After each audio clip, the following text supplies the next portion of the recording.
Hi, my name is Luisa the Jesus, founder and president of LD Human Resources. Welcome to my new show, HR Real Talk.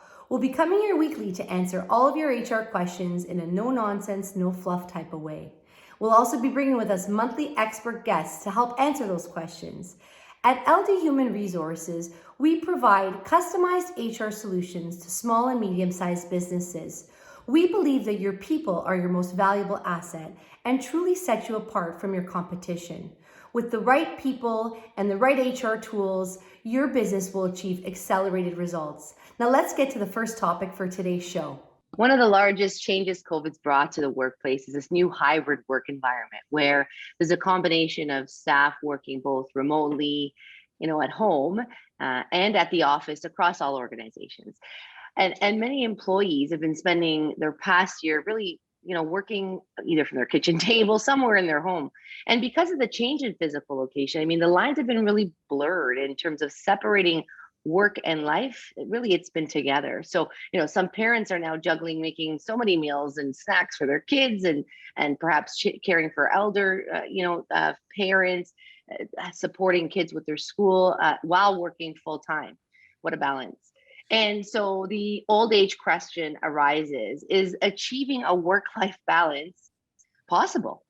And if so, what does it look like in practice? How do we do this? So to help answer this question, I'm excited to have my dear friend, Catherine Tanaka, with me here today. And Catherine is a fitness, nutrition, and accountability coach who specializes in transforming the fitness and lives of busy working professionals.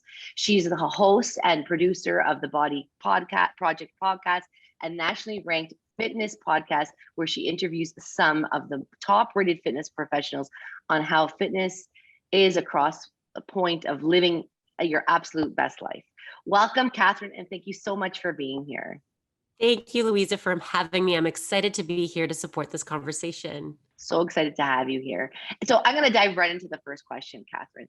The word balance is a really highly debatable one. Like, what does it actually mean? Especially when it comes to the discussion of a work life. And many wonder if it's possible to achieve. So in your opinion, is there such a thing as work-life balance? Yeah, so balance is an interesting word, right? It almost insinuates that you're able to do both many things equally distributed, right? And proportionally valued. So as you said, I specialize in supporting busy working women predominantly to optimize their health and fitness and nutrition. And one of the things that I believe for men and women is that we can have it all. But this doesn't mean that it's easy, right? You know this about me, Luisa. And it's actually about balance. I believe it's not about balance. The shift really comes at looking at the conversation between balance versus priorities, right? Priority meaning, how do we take an accounting of all the facets in our lives and how can we give 100% to those things, right? For me, right, I have 2 kids, I have a husband, I have a social life, I have like a roster of 20 training clients, 3 accountability clients, one-on-one clients. I have my online program, as you know, as well as the podcast, right? So if you look at those facets and think, oh, I need to balance those things, they're not all proportionally equal. And truthfully, to balance that is overwhelming. Right? So many of us, right? Many of your clients, many of the people you consult for, we all have demanding lives and busy jobs, right? That the way that we can get satisfaction and thrive in our lives is looking at how do I prioritize work and how can we be very intentional in the time we put into work?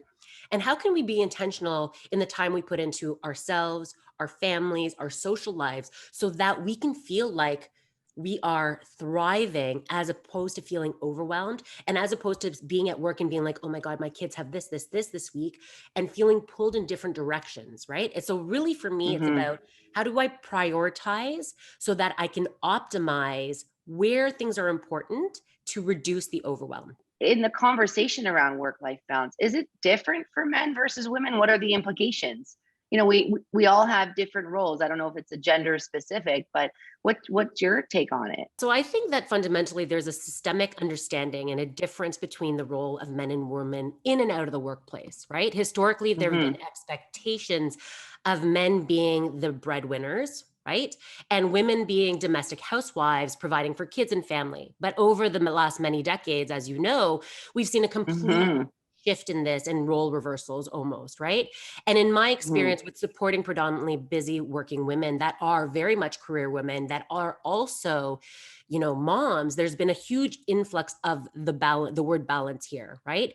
And I think the Mm-hmm. implications of this paradigm is really that there's an imbalance of equality and inclusion, right? And there's a pressure to keep it that same way. And you probably see it for your employers as well as the employees that you support in your business, right? Mm-hmm. And I think sometimes it can wreak havoc on well-being, right? And this is where we see burnout in the workplace and even at home, especially like you said in the beginning, in COVID, learning to how do we homeschool our kids while trying to work, while trying to scale or advance our business, right?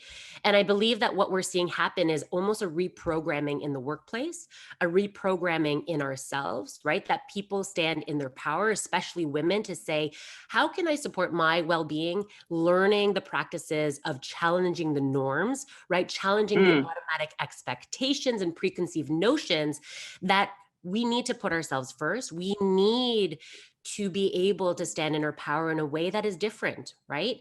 And I think the same goes for the men, right? Because systemically, men have been seen as the breadwinners, traditionally the one through the ages that go to work and come home and get waited on. What are some of your best tips for someone who can, to incorporate the well-being in these busy lives? How do we find the time? Yeah. So, one of the strongest indicators for success that I find in my clients is, and whether this is just fitness, optimizing nutrition, well-being, feeling better, right? Or even weight loss, is really to look at how can we shift daily habits and how can we do this in a way that changes the way that we show up. You probably remember Pavlov. He was a psychologist Mm-hmm. that was really well known for the Pavlov classical conditioning, where he had dogs, right? And actually Yeah. his experiments were really looking at how does the digestive system of a dog work. And so they would bring food to a dog, ring a bell at the same time. And what he found in his studies is that, every time you would bring food, a dog would salivate, right? But all of a sudden, Mm-hmm. he started pairing it with the ringing of the bell. And all of a sudden, he noticed that as soon as the bell rung without food in place, the dogs would still salivate, right? This is known as the classic conditioning, right? That's right. Classic conditioning, right?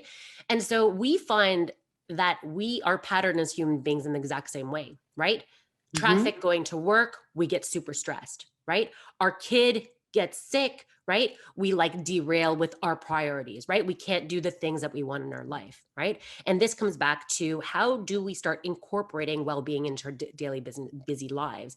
It's exactly this. We need to bring first awareness of the things that trigger us or throw us off so that we can say, okay, you know what is the one thing I can take control of today? Because baby steps become micro habits that layer upon itself create huge results, right? Like, as you know, with your clients, when you consult them, you're like, okay, guys, this week we're going to focus on this. And then they're like, okay, we got that, Luisa. Next week, here's this. And all of a sudden, you've completely shifted an organization and the way that they function from the inside out. It's the exact same thing with well-being and fitness practices. How can you start And walking for 30 minutes, 20 minutes a day, even every day? And then next week, be like, okay, how can I take on hydration a little better than last week?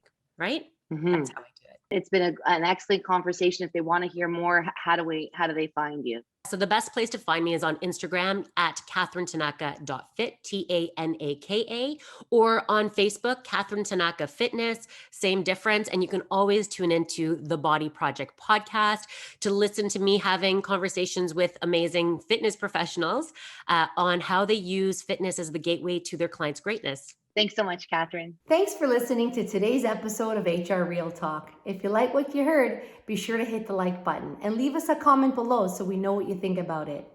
Every week we'll be coming here, so don't forget to follow us to hear more about HR Real Talk and answers to your questions. For a free consultation, visit us at ldhr.ca. We'd love to hear from you. See you next week.